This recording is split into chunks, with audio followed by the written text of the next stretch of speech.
Welcome into the Main Event Broadcasting Network, bringing you quarterfinal coverage of the USA South Women's Soccer Tournament. I'm Danielle Jenkins, Assistant Director of Athletic Communications here at Piedmont College, and we've got an exciting pregame show planned for you today as the Lady Lions take on North Carolina Wesleyan here at Walker Athletic Complex. We'll have an inside look at both teams as well as an interview with Piedmont College head coach Stephen Andrew. All that and more is coming up here on the Main Event Broadcasting Network.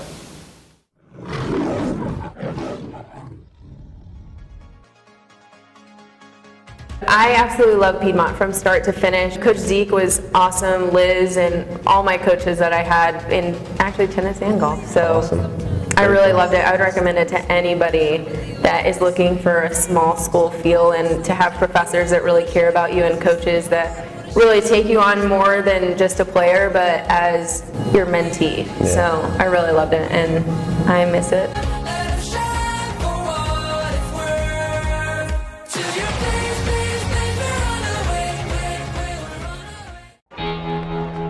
Cheer for the stumbles, the he shoulda had that's, and the tears that linger. For in those moments, greatness lies. There you will find the provoked, the determined, the unified. It's in those moments that champions are born.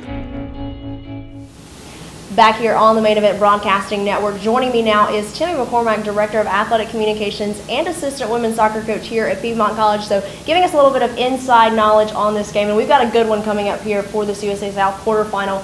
Lady Lions come in as the second seed in the league, 17-1-1 overall, 10-1-1 in the league, while the Battling Bishops earn that seventh seed here in the USA South tournament, coming in at 7-8-2 and 5-6-1 in the league. Absolutely. This would be two good teams here today. At this point, I think when it's win or go home time, you kind of throw all the records out. So even though the Lady Lions have a great regular season record, it's time to really start to move towards their games of trying to win a conference title in the tournament times.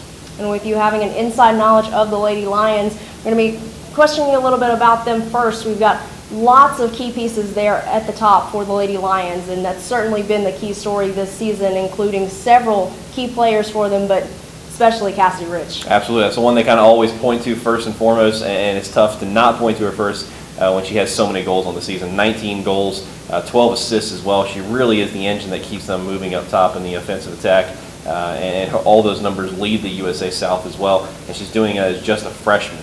The Largo native out of Florida really doing a good job of kind of spurring on the Piedmont attack and being able to make sure that all the weapons are effective here for Piedmont. Really an impressive youngster, but we'd be remiss not to mention senior goalkeeper Michaela Gardner, who's also at the top of the conference. Absolutely. She leads the league in goals against average. She's actually top 10 in the country in that mark as well. It's very hard to get one past her. She's allowed 5, I believe, in the 18 games she's played so far this season. It's an incredible senior season, but she knows one thing on her mind today is hopefully a 0 on that sheet for her as far as goals allowed, but a big W for the Lady Lions as well. That's right. They're coming off of a very heartbreaking loss from last season, which the Battling Bishops were the ones that handed them that defeat. They're in the conference tournament here at home.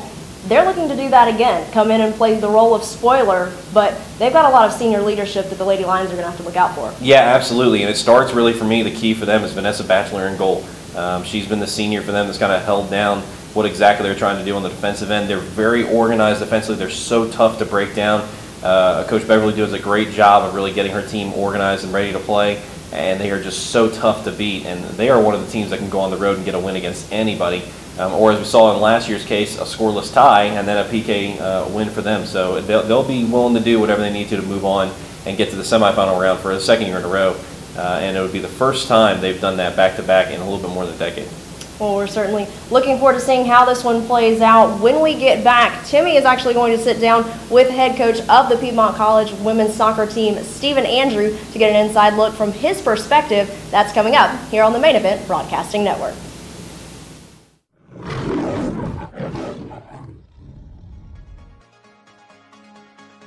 experience and just the experiences that you have in college, you know, good and bad, that help you learn and really progress through life. And most of the experiences at Piedmont were great. They were amazing. You know, the school itself is an awesome school. The teachers, the professors, they really give you the tools that you need to succeed.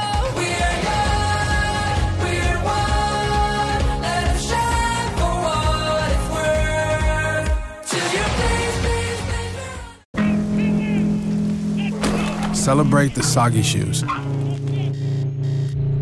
and the slow starts. Celebrate the lessons learned along the way.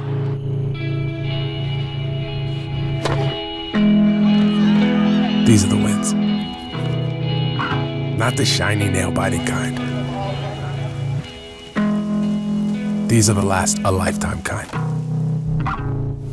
And welcome back into the Main Event Broadcasting Network, as we're now joined by head women's soccer coach Stephen Andrew. Coach Andrew, big game today here against NC Wesleyan, quarterfinals of the conference tournament here at home. Let's talk first about NC Wesleyan. Several key pieces for them and their seniors. Vanessa Batchelor in the goal, and then Sarah Otlowski, one of the midfielders. Talk a little bit about some of the major pieces that you've seen stand out, especially those two, and what you've seen from them. They're good, so they're very well coached. So we saw them at the start of the season with a good 2-0 victory. That was our first conference game of the year. So I know they're on a good stretch now. They won 4 games in a row. The Batchelor girl goal has been solid all year. She split time a little bit last year, but she's come in this year and just won the starting job. And then Olszewski, I think that's how you say her name, number 17, has been a senior there. She's caused problems the past 3 seasons. She's definitely someone we'll have to try and keep an eye on. One of the younger pieces you mentioned for them too, the sophomore Ella Burkhart, team leader in assists with 5. She seemed like she's given teams a little bit of trouble this year, and she's not one of the veteran pieces coming back. What do you kind of expect out of her, and how are you guys going to try to handle her a little bit? Yeah, she plays in the middle of the field. She's good size, physical. I mean, she's good on the ball. Someone, and the scouting report is someone we definitely have to watch for. She caused a little bit of problem the first time we played them, but I think from watching the film we played them the last time and kind of just getting prepared this week, we should be in good shape for her. Absolutely. Now, taking a look and turning towards your team yourself, it's been really kind of looks like it's been based on really good defense and really good offense. Yeah. Both good things. Let's talk first about the defensive side of the ball. Veteran keeper Michaela Gardner, she's been all you really could have hoped for this year, and especially in playing right behind that back 4. It's been a really solid defensive effort for your team. 5 goals allowed in the 19 games you guys have played. It's a big reason why you're 17-1-1 heading into today. Talk a little bit about how important those pieces have been and what they've meant to you this year. Well, the whole team's defended well this year, so we made a point. We had a big loss last year in Kelsey Schaefer-North, and we were trying to find a way to replace her, but Alexis Scott stepped up, and Abby Dunlap been great defensive for us. We had Natalie Munoz step in as a freshman, Elizabeth Gale, another senior. To stop Michaela facing a lot of shots, which is the difference. I mean, right. Michaela's stepped up when we needed to step up and make big saves, but a lot of it's from the work that Bella Turner put in front of her. But I say it's the Victoria Girls State practice. 71-1 doesn't mean anything now. We'll try again. It was 0-0 when you try and go on a 3-game winning streak to get to nationals.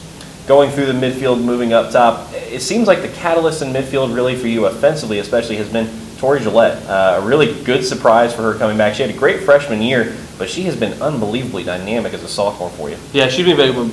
We struggled to find her best position for her last year, and even this year we started her up top a little bit.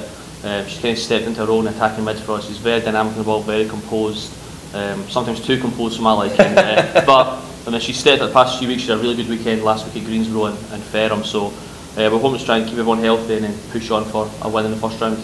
The names up top, no surprise. Cass, of course, leading your team in goals with 19. Rich, of course, the freshman from Largo, Florida. And then the veteran as well, Megan Hatfield, stepped up nicely as well with 8 goals herself. She's had a great kind of senior campaign for you. 2 really dangerous pieces with a lot of players playing alongside them in the 3 front as well. Talk about how dangerous you are moving forward. Yeah, Cassie's been unbelievable for us. So we knew she'd be good when she came in here. She scored the majority of her games. She's been kind of a focal point of our attack. Having her's helped Megan, because we tried to have Megan as a focal point last year and play through her. She's better out wide, very pacey, great 1v1. And then the other side, we've just rotated in 3 or 4 bodies on the other side. Sarah Weber's done well for us, Sam Ishay's done well, Courtney Bell's done well. So we have a lot of numbers this year up top. That was one of the goals in our recruiting last year, was to find some people to score goals and put pressure on other teams, and to help out our defence. If we're keeping teams to conceding, to scoring 1 or 2 goals, can we find someone to score goals to win us games? And between Cass and High, they've done a great job this year to help us have a good regular season. Well, it seems like you've accomplished the goal of trying to find somebody who can score goals to help you win games. Cass right now top 10 in the nation in game-winning goals. Talk a little bit about what are 2 or 3 keys for today's game for your victory for your team. We need to try and keep the ball better. I say the times where we keep the ball and we don't panic, we don't just try and rely on knocking long balls into Cass, we're a lot better. I say Cass has been very good this year. Teams know about her. So if we can have someone else step up and score goals and contribute, take some of the attention away from Cass, then we should be in good shape. All right, Coach Angel, thanks very much for joining us here. We're going to let you get back out to the field and coach your team. We'll be right back here on the Main Event Broadcast Network with more prior to tonight's Women's Conference quarterfinal.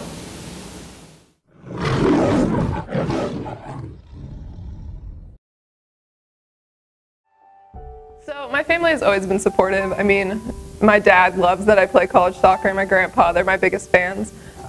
So they were really excited that I made the decision to come back.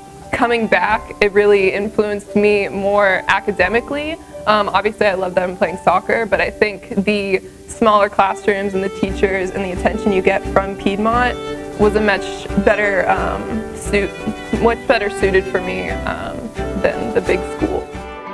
Yeah, I'm coming home.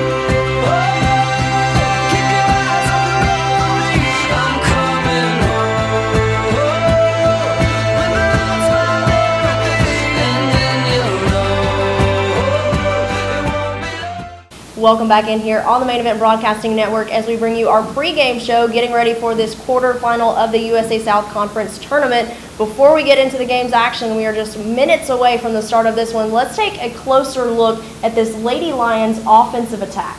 Absolutely, Danielle. Let's take a look at the pieces. We got a lot to cover here as the Lady Lions have one of the most potent attacks in the league. Several weapons up top for the Battling Bishops to be worried about today. One of those in veteran Megan Hatfield. 8 goals on the season, and one of those 8 came against the Battling Bishops in the only meeting between these two so far this year, and that was a 2-0 win for Piedmont College. Hatfield had the game winner that came in the 48th minute as the two had just started back play in the second half as she scored on a Cassidy Rich corner kick.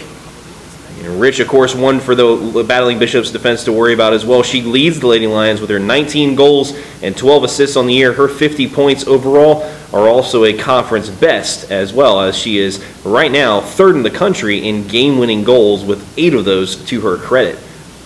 And even though the Lady Lions have several pieces up top to worry about, the play of the midfield is also something for the Battling Bishops to be concerned over, as Tori Gillette leads the call there. The sophomore from Gainesville, Virginia, has 3 goals to her credit, but more importantly, 6 assists, including several key feeds to the faces up top that the Battling Bishops will become all too familiar with later today. Of course, it's not just about the offensive attack for the Lady Lions. It's also about that stingy defense, having only allowed 5 goals so far through 19 contests. Ultimately, it comes down to the play of senior goalkeeper Michaela Gardner. Yeah, absolutely. It comes down to Gardner for sure, and we'll take a look at her a little bit as she starts to take a lot of that credit on herself as far as the way she's played in the goal. 5 goals allowed on the year. It's unbelievable what she's been able to do. She's posted a 16-1-1 record as a starting goalkeeper for the Lady Lions so far this year. She has 10 shutouts, but that only counts, of course, her solo shutouts. It's the amount of time she's kept a clean sheet, and she's managed to do that 14 times in 18 games. Absolutely incredible numbers from Gardner,